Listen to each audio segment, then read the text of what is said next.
Bismillahirrahmanirrahim. Assalamualaikum warahmatullahi wabarakatuh. Waalaikumsalam warahmatullahi wabarakatuh.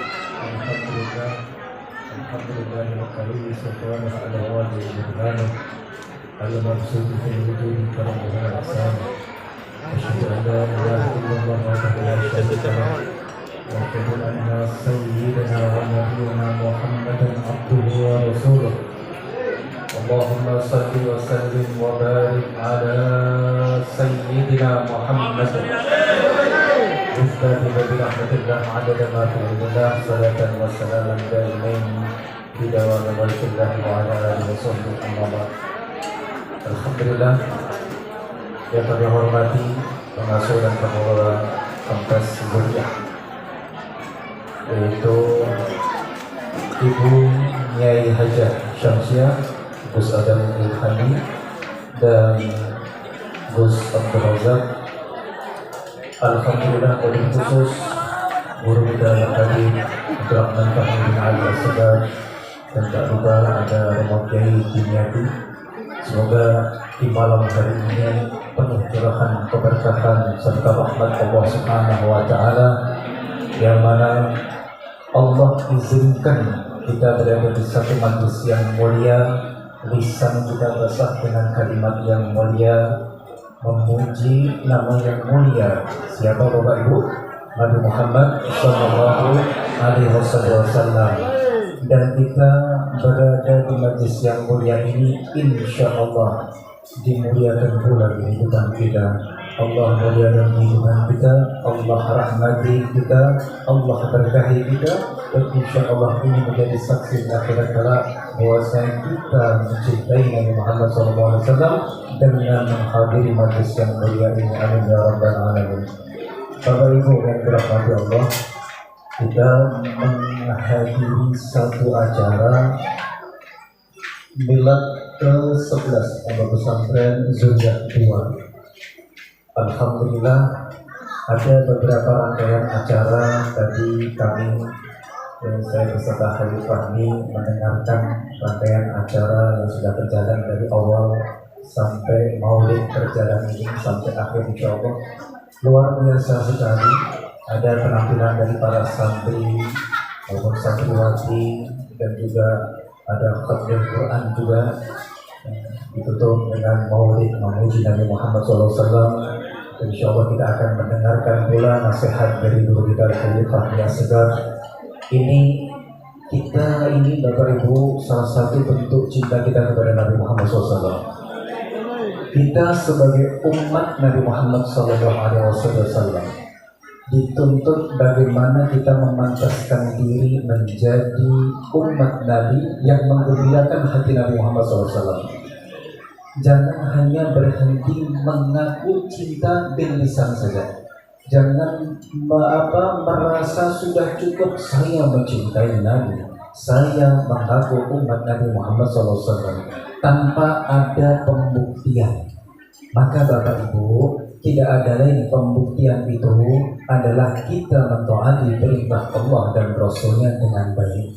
Ati Allah wa ati Rasul. Kata Imam Ibnu Abbas radhiyallahu anhu, "Faman ata Allah," barang siapa yang taat kepada Allah, wa lam yuti'ir Rasul, lam yuqbal minhu.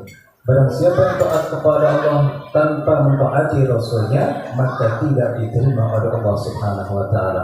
Maka salah satu bentuk kita mencintai Nabi tidak lain adalah bersolawat kepada Nabi Muhammad Sallallahu Alaihi Wasallam.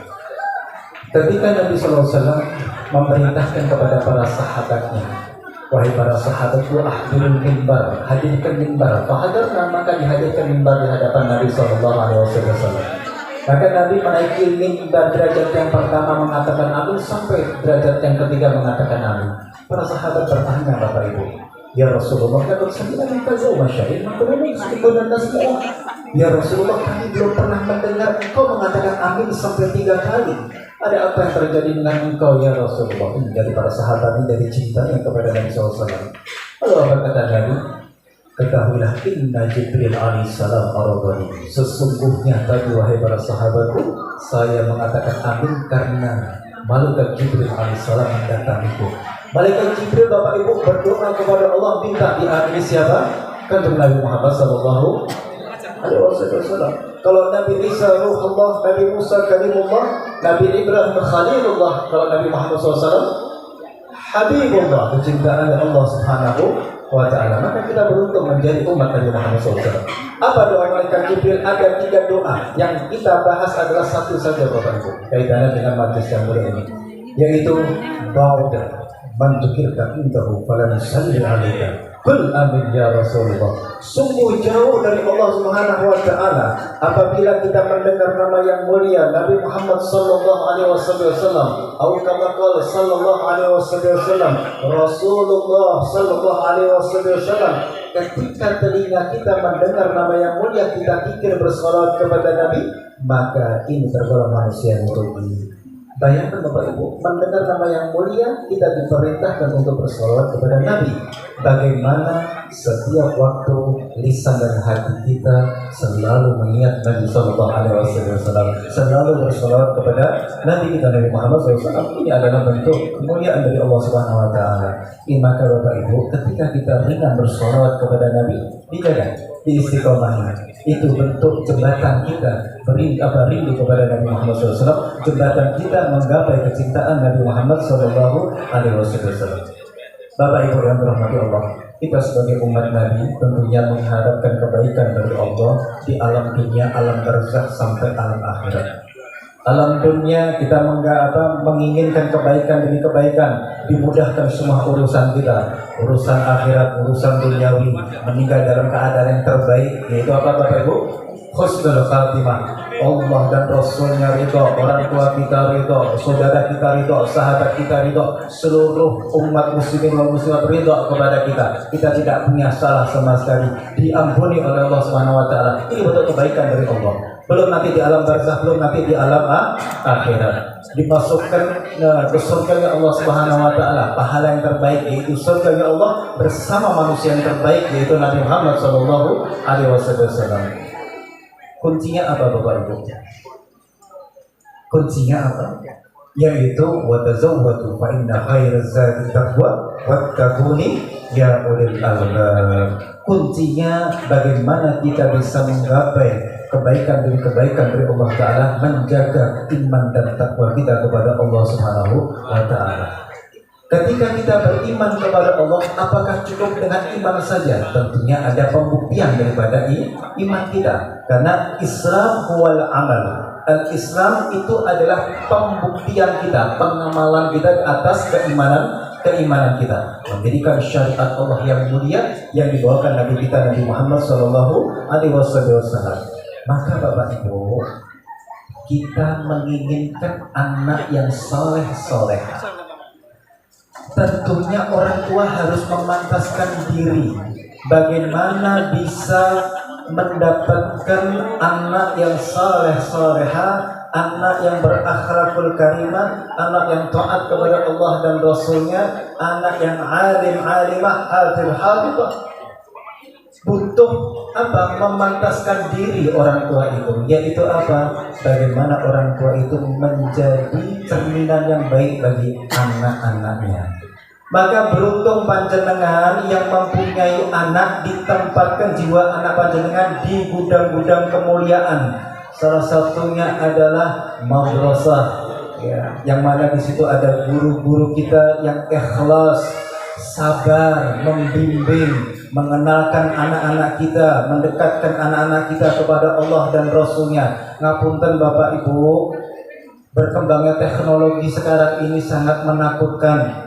Kalau tidak dipantau orang tua sudah sibuk dengan urusan kerjaannya, urusan kerjaannya masing-masing. Yang ibunya di dapur masak, yang orang tua yang laki, seorang suami, seorang ayah dengan urusan di luar, mencari nafkah untuk keluarganya, disibukkan. Akhirnya anak di rumah tidak terpantau sama sekali. Maka beruntung panjenengan ketika dititipkan ke madrasah, ke pondok pesantren, itu beruntung. Dihindarkan dari fitnah di akhir zaman ini, pergaulan yang musyraf, ya Allah. Bebas, terlalu bebas Bapak Ibu. Maka jangan sampai anak-anak kita ini menjadi sumber fitnah Bapak Ibu. Beruntung panjenengan, hati panjenengan tergerak, anak panjenengan ditempatkan ke gudang-gudang kemuliaan bersama orang-orang yang luar biasa, para kiai, asatidz, para asatidzah luar biasa. Ini aset terbaik Bapak Ibu. Anak itu adalah amanah, belum tentu nikmat. Anak itu adalah titipan dari Allah Subhanahu wa Ta'ala. Tergantung orang tuanya yang memproses. Anak kalau tidak ditempatkan ke gudang-gudang yang baik, yang mulia, maka anaknya akan menjadi sumber fitnah. Kalau ditempatkan pada tempatnya, ingin anak yang soleh-soleha, ya orang tua harus memantaskan. Ditempatkan ke pondok pesantren, ditempatkan ke madrasah, dikenalkan para ulama, dikenalkan para kiai. Kalau tidak, orang tua tidak berusaha mengenalkan seperti itu, bagaimana anak kita menjadi anak soleh-soleha? Kalau orang tuanya belum bisa membaca Al-Quran dengan baik, dengan benar, nanti dengan gurunya nanti, insya Allah anak ini bisa membangun suasana di rumah ketika dibimbing sama guru-gurunya di madrasah, di pondok pesantren. Ketika anak ini pulang bisa memberikan suasana dan nuansa luar biasa yang mendukung orang tuanya biar semakin dekat kepada Allah Subhanahu wa Ta'ala dan Rasulnya. Ngapunten Bapak Ibu, anak itu tergantung panjenengan yang memproses. Panjenengan belum ada ilmu untuk membangun ilmu pada diri anak panjenengan, kenalkan para kiai. Jangan dibatasi untuk menghadiri majelis-majelis ilmu. Biar belajar dengan para kiai, para asatidz, para asatidzah. Insya Allah bisa menjadi anak, menjadi aset yang terbaik di dunia, alam barzakh maupun alam akhirat. Berapa banyak Bapak Ibu ketika orang tua meninggal setelah berterbaring di liang kubur, seorang anak melupakan Rabbi firli wa liwalidayya warhamhuma kama rabbayani shaghira. Berapa banyak orang tua sudah terbaring di liang kubur, anaknya melalaikan sholat, masih tidak bisa membaca Al-Quran, jauh dari majelis ilmu, sehingga hidupnya random, acak. Maka dicabut keberkahan dan rahmat Allah Subhanahu wa Ta'ala pada diri anak ini. Mungkin sukses, harta didapat, tapi tidak tenang, tidak berkah, mengeluarkan harta tidak pada tempatnya. Maka Bapak Ibu beruntung panjenengan ketika anak panjenengan didekatkan para ulama, para kiai, para asatidz dan asatidzah di satu madrasah, di pondok pesantren. Insya Allah jiwa anak panjenengan diolah oleh beliau-beliau biar anak ini menjadi pribadi yang soleh dan solehah. Karena Bapak Ibu di dalam surah Asy-Syams, fitrah manusia itu fa'alhamaha fujuraha wa taqwaha. Tergantung kedua fitrah itu, jalan sujud dan takwa itu siapa yang mengolah jiwanya. Kalau ulama yang mengolah jiwanya, pasti insya Allah anak ini terhindar dari fitnah akhir zaman. Dia bisa menjadi teladan yang baik di akhir zaman, berakhlakul karimah, orang yang berilmu dan sebagainya, bisa membanggakan orang tuanya. Dan pesan sebagai penutup ya, nanti biar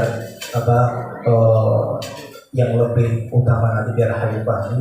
Dan pesan dari saya untuk diri saya pribadi dan panjenengan, monggo saran-saran kita sebagai orang tua, ketika anak panjenengan sudah ditaruhkan ke madrasah, ke pondok pesantren, ampun pasrah bongkoan sama kiai, sama asatidzah.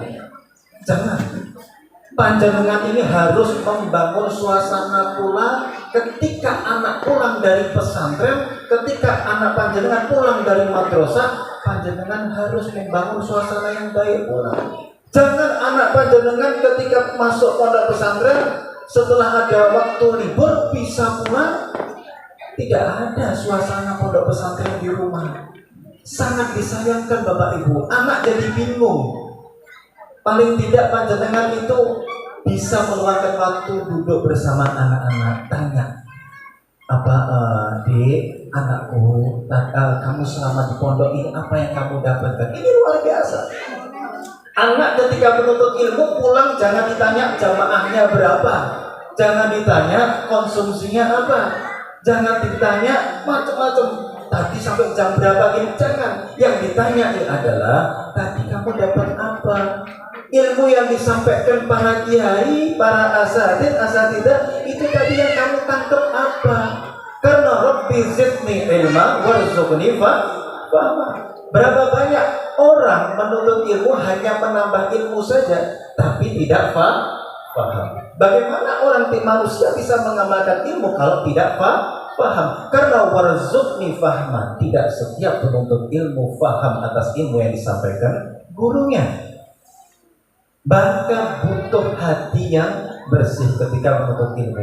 Anak panjenengan, putra putri panjenengan ketika mau hadir majelis ilmu, jangan jenengan bebani, buat gembira hatinya, sehingga hati anak itu lapang, insya Allah bisa menerima apa yang disampaikan gurunya, bisa takdim bersama gurunya, insya Allah bisa membawa ilmu yang bermanfaat. Agar insya Allah bermanfaat. Mudah-mudahan hilang yang ke-11 ini Allah semakin berkahi, Allah semakin rahmati. Insya Allah para asatidahnya insya Allah diberikan kesabaran, kebahagiaan dunia akhirat, dan mengataskan santri dan santriwati yang saleh-salehah, hafidh-hafidhah, yang selalu meneladani Nabi Muhammad SAW, yang selalu berpegang teguh dengan tali Allah Subhanahu Wa Taala sampai akhir hayatnya, dapat membanggakan orang tuanya di dunia wal akhirah. Dan insya Allah kita doakan bersama, yaitu yang kami hormati ibunya ya Hajah Syamsiah dan Gus Adam dan Gus Abdul Razak, semoga diberikan afiat kesehatan dan diberikan keberkahan umur, keberkahan sehat, dimudahkan semua urusannya, urusan duniawi maupun ukhrawi, dan insya Allah dibahagiakan di dunia wal akhirah. Amin ya rabbal alamin. Assalamualaikum warahmatullahi wabarakatuh.